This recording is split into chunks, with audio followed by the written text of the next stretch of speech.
Hey, welcome to the podcast. I'm Pete. And I'm Maureen. We are the Sonic Boomers, every show talking about things that we pull off the top of our heads. And occasionally out of somewhere else. And if you are looking for content that is entertaining, informative, and sometimes even a little inspirational, make sure that you subscribe right now and click on the notification bell. This way you're the first to know when new content is published. All the cool kids are doing it. And this week we're talking about 55 plus communities. or senior communities, as some people call them. Mm-hmm. Now, we should point out that Maureen and I have never lived in a senior community. It is something that we considered. Yes. And is part of the reason why we're doing this podcast, because we know that for many of our listeners who are of that 55 plus demographic now, this might be something that you're thinking about. And we wanted to point out some of the pros and cons before you pull the trigger on anything. Exactly. Now, one of the things that we did do before we recorded the podcast was we went on to Facebook and we asked people to put up their experience in 55 plus communities. And there really wasn't much in terms of people who didn't like it or people who were dissatisfied. 10% of American seniors now live in a 55 plus community. Now, that may sound like a lot, but when you flip it the other way, it's like 90% are not living in it. Well, I saw it this way. 10% of a hell of a lot It's a hell is of a still lot. a hell of a lot. So what some of the pros that we came up with based upon our listeners' input and some research we've done, it may appear to be cheaper than full house ownership. The purchase price of a 55 plus unit oftentimes appears, now notice I say appears because we'll get into some of the things later on when we talk about cons of why it only appears cheaper. And people also like the sense of security that they have. Right. Most of these 55 pluses are gated communities with security guards at the entrances and are frequently patrolled by private security.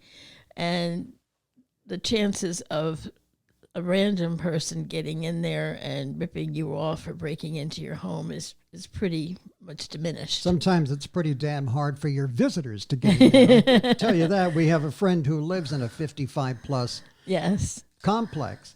And I'm telling you, the guy at the guardhouse was just a total male organ. Shall we say. He was, I mean, you would have thought that we were trying to get into Fort Knox. She had our name on the list, and he didn't have the list. He didn't have her name as a resident there. That's right. That's right. And we're going, no, she lives here. And well, she's not on the list.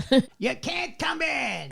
We finally called her from the car and said, will you call the guardhouse and tell this jackass that A, you live here, and B, we're coming to see you? It's like, my God. Well, that's security so for you. I guess that's what you're paying for. And a lot of these 55 plus places have amenities that are very attractive to you. They have pools, gyms, golf courses, social clubs, activities. And a lot of seniors find themselves looking for that. Plus, you're there with people who are at similar stages in life. Yes, so you have a lot in common. We're all on the final approach. The plane is coming in. You have the similar ages of your kids, and you have grandkids, and you have life experiences that are relatable to each other, and it's easier to hang out and maybe make friends with people of your own kind. But I wonder if there is like a problem with, the younger end of that spectrum is now 55. Right. And you've got people in there who are 70, 75, 80. And, I wonder if it still becomes an us and them kind of a thing. It can. Because there's a lot of difference between 55 and 70. Yeah, yeah. It can, I suppose. And the other thing is, like, for me, I kind of like a broader range. I like being in a community where you see little kids outside playing and young mothers with babies. And I like the broader range of spectrum that is not afforded in a 55 plus. And people say Situation. it's quieter. It is quiet. It definitely would be quieter. You're not going to have a bunch of rambunctious teenagers running around the neighborhood. But you do and- hear a lot of when the ambulances are coming in and going out. And Another plus is that while they charge a maintenance fee, it covers things like your lawns being mowed, your snow being removed. I love that. So you don't have any outside maintenance to do on your home. I love that because even when we bought Yellow House, and we have like a big front lawn, it's like a sweeping, curving front lawn, and I've only mowed it once in the 4 years that we're here, and that first time, remember I came in the I know, house you're and like, I said I'm not to doing you, this again. get somebody to mow this lawn. I am not doing this again.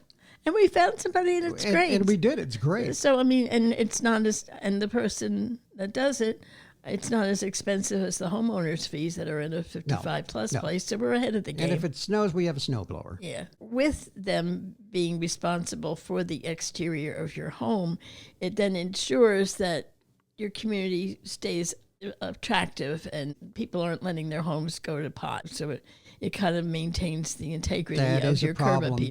Even in our community here, Mm-hmm.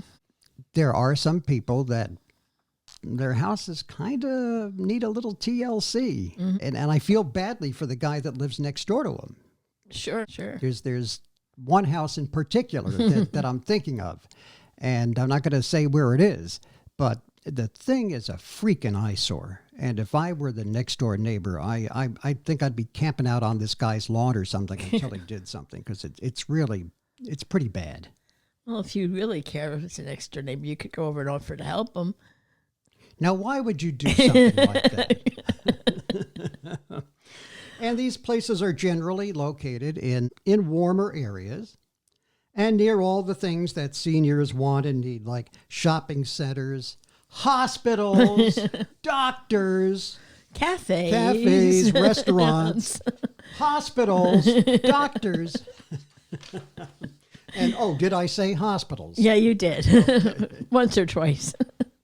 And other thing is, most of these will have one floor living, thus eliminating stairs. Well, that was big for us when we came here. Exactly. That's a big plus, especially as you age and become maybe less mobile, less flexible. So all these are really good reasons why you might want to go to a 55 plus community. But there are the negatives. It's not all peaches and cream, as they say. Yep. So what are some of the negatives? Well, probably the biggest one, and it's hard if you have been a homeowner and you are downsizing into a 55 plus thing, and you're used to living in your own home, to now have to deal with rules and regulations. The infamous HOA. The HOA, Dun, dun, dun. the Karens in your neighborhood. Yeah. Obviously, these differ from different communities, different parts of the country, so this is not a one-size-fits-all. But many of these places have rules about whether you can have your adult children stay for a period of time, or your grandkids. Will they be able to use the pool with you? Can you have pets? And if you can, how many? Even the breed of dog, if it's too aggressive, they don't want you to have that. Things like mailboxes, planting in front of your house. What kind of things can you have out there? What kinds of things you cannot have? Can you put an antenna on your house or a satellite dish? All these are kind of things that they very often are regulated by the homeowner Now we have association. the one friend who lives in a 55 plus community, and I think that she has to go to like the central mailbox location, doesn't she? No. Where all the mailboxes are? No. Well, she does now. And then we have other friends that live in a beautiful 55 plus community, but all of the mailboxes are basically the same. Mm-hmm. And it's designed that way. There's a lot of uniformity, and I know that she likes flowers. Right. And she likes to plant. And I think they made her take some of her plantings. Well, they didn't allow vegetables like in front. Is that what it was? She had like tomatoes. And they she made wanted her to put it tomato over on the plants. side. And, you know, on one hand, you can kind of understand it because vegetable plants are not pretty. You're growing them because you want the tomatoes, you want the peppers, Yeah. you know. But they're not particularly attractive plants. But for God's sakes, you know, who's it hurting to have a plant out there? But they had to put them in the back on their deck in pots. And for me, I'm an amateur radio operator, Right. and we use antennas. And a lot of these HOAs, you can't put up an antenna. And if you do, it's got to be something really stealthy. That's one of the key things why we did not pursue a 55 plus community when we were looking here. We wanted you to be able to enjoy your hobby. And is there a limit on the number of vehicles that you can have? The type of, are you allowed to have an SUV? Are you allowed to have a camper? Are they going to tell you that your car has to be of a certain age? Golf carts, motorcycles, what about them? And they may very well tell you that there are restrictions in that regard. And how many parking spaces you are allowed. Yeah. And on top of HOAs overstepping their bounds, then there's the HOA fees. And they can be raised at any time. There's no cap. They're not accountable to anyone. Well, they're accountable to the organization. Good luck, though, getting them to be accountable. Well, I mean, you have to vote. You vote these people in. They're elected by the community of people that live in the 55 plus. So in that regard, it's just like a president of the United States. They're accountable to the voters. But once they're in, they still can make that fee anything that they want it to be. They can, but you can also vote them out. They have terms. It's not like a lifetime appointment. And the HOA very often is either a breeding ground for or attracts the kind of people who are used to being in a leadership role, a management role in their work life, or just like being a big fish in a small pond. And they have the free time to flex their muscles and Right. be controlling. Right. That also kind of promotes cliques that can form within these communities as well. Yeah.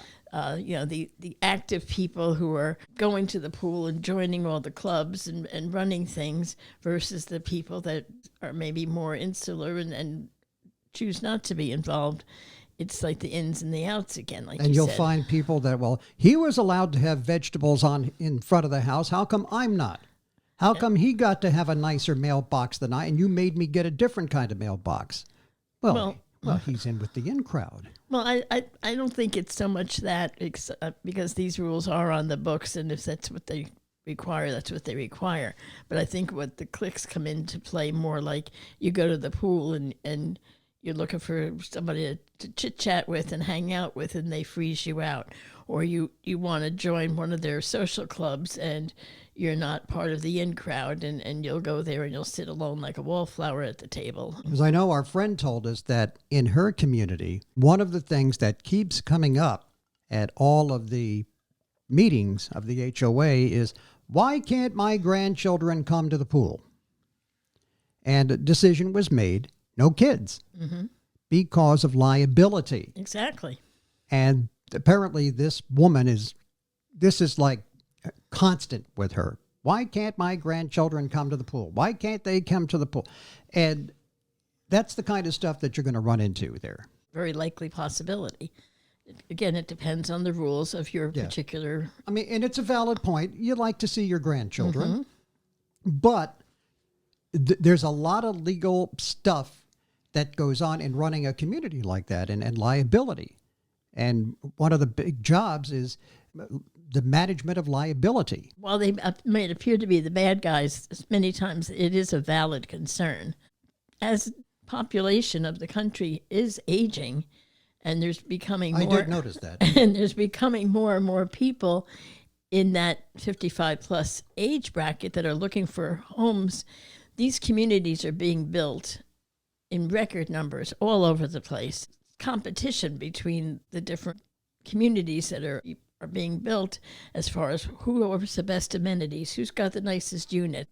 Who's got the nicest Gardening. clubhouse? Who's got the best pool?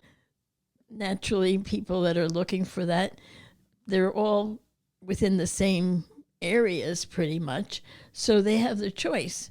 So when you're looking for the first time to buy a 55 plus place, you're going to look at these newer places because they've got the best and their prices are comparable. It's not like you're going to save a lot of money by buying an older unit. They're all coming up about the same. And meanwhile, you might as well go with the new place.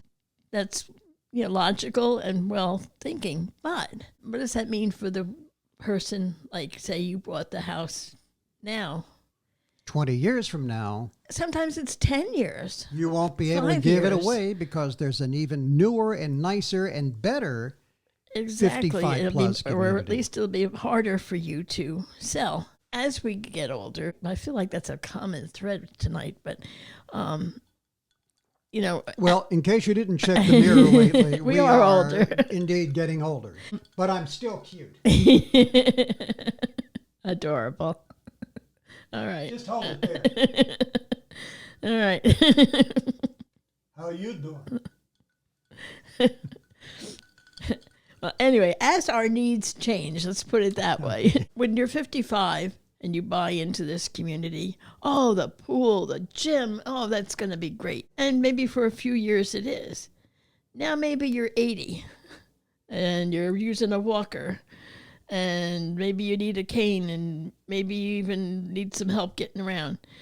You're probably not going to even use half of these amenities. But you know what? Your HOA fee doesn't go down proportionately. That's right. You're still. It's like a public school. You're not using it, but you're still paying for it. Therefore, you may be left in the end paying this HOA fee for very little return in enjoyment or in usability. Now, a lot of seniors are probably looking to downsize, but the reality may hit you when you realize that you might be sacrificing things like finished basements, extra storage space, more closets. Again, it's a personal thing. What's important to you, what you can live with, what you can't live with.